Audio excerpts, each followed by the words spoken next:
सुंदरवन जंगल में टुनटुनी नाम की चिड़िया रहा करती थी। एक दिन टुनटुनी चिड़िया से मिलने उसकी बहन लूसी कबूतरी आती है। दीदी, शादी के 5 साल गुजर गए, अभी तक आपको कोई बच्चा नहीं हुआ। ऐसा क्यों नहीं करती कि आप कोई बच्चा गोद ले लो? बच्चों के बिना घर कितना सूना सूना लग रहा है। तू सही कह रही है लूसी। भगवान से मैं रोज यही मांगती हूँ कि मेरा खुद का बच्चा हो जाए, लेकिन शादी के काफी साल गुजर गए। अब तो मैं भी सोच रही हूँ कि कोई बच्चा गोद ले लूं। टुनटुनी का पति कालू कौवा शातिर किस्म का पक्षी था। टुनटुनी बच्चा गोद लेने की बात कालू कौवे को बताती है। देखो जी, अब मैं भी एक बच्चा गोद लेना चाहती हूँ। आज मेरी बहन भी आई थी, वो भी बच्चा गोद लेने की सलाह दे रही थी। तुम उसे कहो कि वो एक बच्चा पैदा करके दे दे और उसके बदले हमसे पैसे ले ले। वैसे भी उसे पैसों की जरूरत है। अरे, ये तुम कैसी बातें करते हो? वो क्यों बच्चा पैदा करके मुझे देगी? उसके ससुराल वाले नहीं मानेंगे। क्यों नहीं मानेंगे? तुम उससे बात करके देखो, तो हो सकता है वो तुम्हारी बात मान जाए और पैसे उसके काम भी तो आ जाएंगे। मुझे तो नहीं लगता कि मेरी बहन इस बात के लिए मानेगी। आखिर एक माँ अपने जिगर के टुकड़े को कैसे किसी और को दे सकती है? तुम बेकार में चिंता कर रही हो, एक बार उससे फोन करके बात तो कर लो। ठीक है जी, अभी तो काफी रात हो गई है, कल मैं उससे जरूर बात करूंगी। अगली सुबह टुनटुनी चिड़िया अपनी बहन लूसी कबूतरी को फोन लगाती है। लूसी, मुझे तुझसे एक बात कहनी थी। तेरी जीजा जी कह रही थी कि तू ही एक बच्चा पैदा करके मुझे दे दे। तुझे जो भी होगा, चिड़ा या चिड़िया, मुझे मंजूर होगा और उसके बदले तू हमसे पैसे ले सकती है। तेरी जरूरत में तेरे काम आएंगे।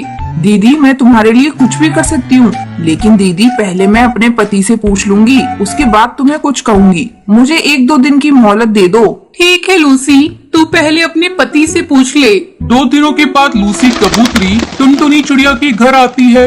दीदी, मेरे पति तैयार हो गए हैं, अब जल्द ही तुम्हारे घर भी बच्चे की किलकारियाँ गूंजेंगी। अब तुम खुशियाँ मनाने की तैयारी करो। कुछ दिन ऐसे ही गुजर जाते हैं। अब लूसी कबूतरी एक अंडा देती है और अपना अंडा ले जाकर टुनटुनी चिड़िया को दे देती है। दीदी, ये लो, आज से ये तुम्हारा अंडा है। लूसी कबूतरी, मेरी बहन, मैं आज बहुत खुश हूँ। तुमने मुझे माँ बनने का मौका दिया। मैं तेरी इस उपकार को जिंदगी भर नहीं भूलूंगी। दीदी, इसमें उपकार की क्या बात है? तुम तो मेरी बहन हो और एक बहन ही दूसरी बहन की मदद करती है। हाँ लूसी, ये तो तू बात ठीक कह रही है। चल अब मैं चलती हूँ। अब तू अपने बच्चे की जरा भी चिंता मत करना। आज से ये मेरा अंडा है, मैं इसकी बहुत अच्छे से देखभाल करूँगी। दीदी, आखिरी बार मैं अपने अंडे को गले लगाना चाहती हूँ। तू अगर गले लगाएगी तो तेरी ममता जाग जाएगी। थोड़ी देर बाद लूसी कबूतरी वहाँ से चली जाती है। धीरे धीरे 5 साल गुजर जाते हैं। टुनटुनी अपने बच्चे के साथ बहुत खुश थी। अचानक एक दिन, दीदी, मैं अपनी बच्ची को लेने आई हूँ।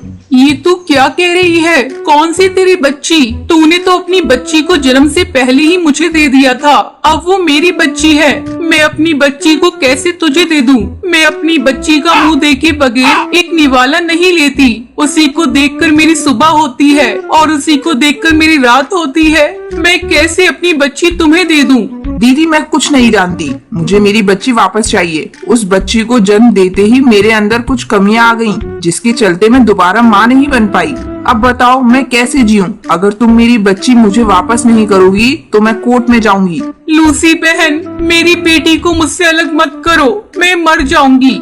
ये तो क्या मेरी बेटी की रट लगा रखी है। वो तेरी नहीं, उसे मैंने पैदा किया है। वो मेरी बेटी है और ये रोने धोने का नाटक छोड़, जल्दी से मेरी बेटी को लाओ यहाँ, मैं उसे लेकर अभी जाऊंगी। तभी वहाँ पर बूढ़ी चिड़िया आ जाती है। मम्मी, आप क्यों रो रही हो? और ये आंटी आपको क्यों डांट रही है? तभी लूसी कबूतरी बूढ़ी को खींचकर ले जाने लगती है। ये क्या तू मम्मी मम्मी बोली जा रही है? ये तेरी असली मम्मी नहीं है, असली मम्मी मैं हूँ। नहीं, मैं तो नहीं जाऊंगी, तुम मेरी कुछ नहीं लगती। लूसी बूढ़ी चिड़िया को जबरदस्ती खींचकर अपने साथ ले जाती है। टुनटुनी चिड़िया बूढ़ी के गम में अपना सर पीट पीट कर अपनी जान दे देती है।